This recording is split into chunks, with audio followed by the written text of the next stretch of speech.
कैसे एक व्यक्ति जो जाना जाता था दूसरों को नेता बनाने के लिए, वो अपना ही करियर नहीं बना पाया। मैं हमेशा कहता हूं कि अभिमन्यु चक्रव्यूह में फंस के मर भी गए तो ये दुनिया अभिमन्यु की कहानी और गाथा गाती है, जिसको घेर कर मारने वालों की गाथा नहीं गाई जाती है।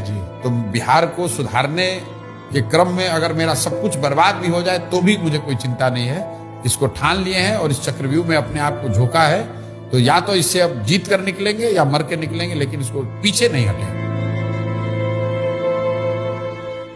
नमस्कार, मैं रुद्र हूं और आप मुझे सुन रहे हैं मेरे ही आधिकारिक चैनल पर। दोस्तों, आज चर्चा प्रशांत किशोर के बारे में। एक ऐसा व्यक्ति जो बिहार के चुनाव में क्रांति लाने के लिए आया था, लेकिन अंत में आकर ध्वस्त हो गया। वीडियो की शुरुआत करने से पहले मैं तुम्हें बता दूं, प्रशांत किशोर भारत की राजनीति में एक जाने माने चेहरे हैं। फिर चाहे पीएम मोदी को 2014 वाला चुनाव जिताना हो, या केजरीवाल को दिल्ली की कुर्सी पर बिठाना हो, या बिहार के चुनाव में लालू और नीतीश को सत्ता में वापस लाना हो, प्रशांत किशोर का नाम हर जगह गूंजता रहा है। लेकिन दोस्तों, प्रशांत किशोर कैसे ध्वस्त हो गए? सबसे पहले बिहार की राजनीति में प्रशांत किशोर की शुरुआत होती है उनकी पद यात्रा से। लगभग 10,000 किलोमीटर प्रशांत किशोर चलते हैं, जिसमें वो लगभग 3,000 गांव कवर करते हैं, हजारों लोगों से मिलते हैं। प्रशांत किशोर को उम्मीद थी कि ये पद यात्रा उनको लगभग 1 लाख वॉलेंटियर्स तैयार करके देगी, लेकिन रियलिटी ये रही कि उनकी पार्टी में सिर्फ 8,000 वॉलेंटियर्स आ पाए।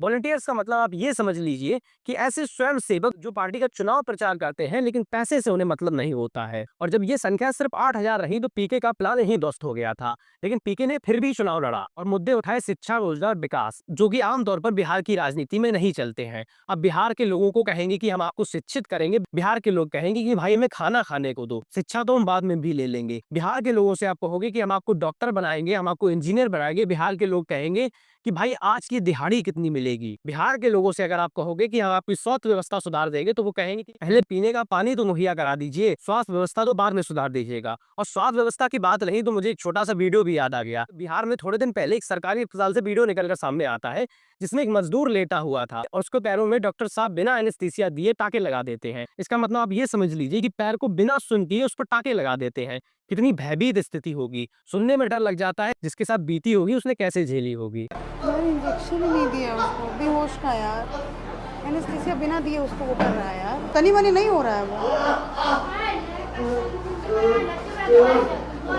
तो स्वास्थ्य, शिक्षा, रोजगार तो बहुत अलग चीज हो गई। बिहार पूर्ण रूप से बर्बाद हो चुका है माइग्रेशन से। वहां के लोग बाहर काम करने, बाहर लेबरी करने का उद्देश्य लेकर पैदा होते हैं और मर जाते हैं। शिक्षा, रोजगार तो बहुत ऊंची ऊंची बातें हो गई। दूसरी प्रशांत किशोर ने बात की थी कि वो शराब को वापस चालू कर देंगे, लेकिन दोस्तों यहाँ पर आप विडंबना देखिए, बिहार के लोग इस बात से बिल्कुल दुखी नहीं है कि शराब बंद हो गई है, क्योंकि अब बिहार में नए नए कारखाने खुल चुके हैं जो देसी शराब बनाते हैं और लोगों को मुहैया कराते हैं। इससे जो पैसा बिहार की सरकार के पास जाता था, अब बिहार के भ्रष्ट लोगों से कमाने लगे हैं। तो ऐसी बातें आप अगर जनता के सामने करेंगे तो ये तो उनके पेट पर लात मारने जैसी बात हो गई, क्योंकि जो महिलाएं शराब का विरोध करती थी, अब वही महिला शराब के कारखानों में काम करती हैं। और इस चीज का सबसे बड़ा प्रूफ था कि अभी बिहार में 20 से 25 लोग मर गए थे, जिसपे मुख्यमंत्री जी ने कहा था, अरे शराब गंदा पिया, पता चल गया ना कि तुम पीते हो और कभी तुमको जहरीली मिल जाएगा तो मर ही जाओगे, यही तो बात है। अजीब लगता है ना सुनने में, लेकिन ये बिहार है, यहाँ की राजनीति में इतना तो चलता है। तीसरा सबसे बड़ा फैक्टर था कि जैसे पीके शिक्षा, रोजगार की बात कर रहे थे, उन्होंने टिकट का वितरण भी वैसे ही कर दिया। उन्होंने कोई लोकल चेहरा उठाया ही नहीं, गुंडे माफियाओं को टिकट दी ही नहीं। अगर गुंडे माफियाओं को टिकट देती तो कुछ वोट मिल जाते। उन्होंने टिकट दी लॉयर और टीचर्स को, जो कि ऑब्वियस सी बात है। बात करेंगे शिक्षा, रोजगार, स्वास्थ्य पे, जिसका कोई फैक्टर बिहार पर पड़ने नहीं वाला था, क्योंकि जो लोग 2 वक्त के खाने की रोटी के लिए तरस रहे हैं, उनके लिए बहुत बड़ी बात है जनाब। बाकी एक और महत्वपूर्ण फैक्टर ये था कि बिहार की पॉलिटिक्स पीके को एक मुख्य नेता के रूप में देख ही नहीं रही थी। उनके मुख्य नेता नीतीश और तेजस्वी के बीच में जंग चल रही थी। पीके बस एक साइड कटर की तरह काम कर रहे थे कि 10-12% वोट पीके को मिल जाएंगे, और अब तो वो भी उम्मीद नहीं है। सर्वे तो कह रहे हैं सिर्फ 5-6% वोट पीके काटेंगे। बाकी भगवान की मर्जी, मैं कोई राजनीतिक विशेषज्ञ तो हूँ नहीं, मैं एक बासपाव का स्टूडेंट हूँ जो यहाँ बैठकर भविष्यवाणी कर दूं। लेकिन हाँ, अगर आप कोई पार्टी चलाना चाहते हैं तो उसके लिए आपको खुद मैदान में उतरना पड़ेगा।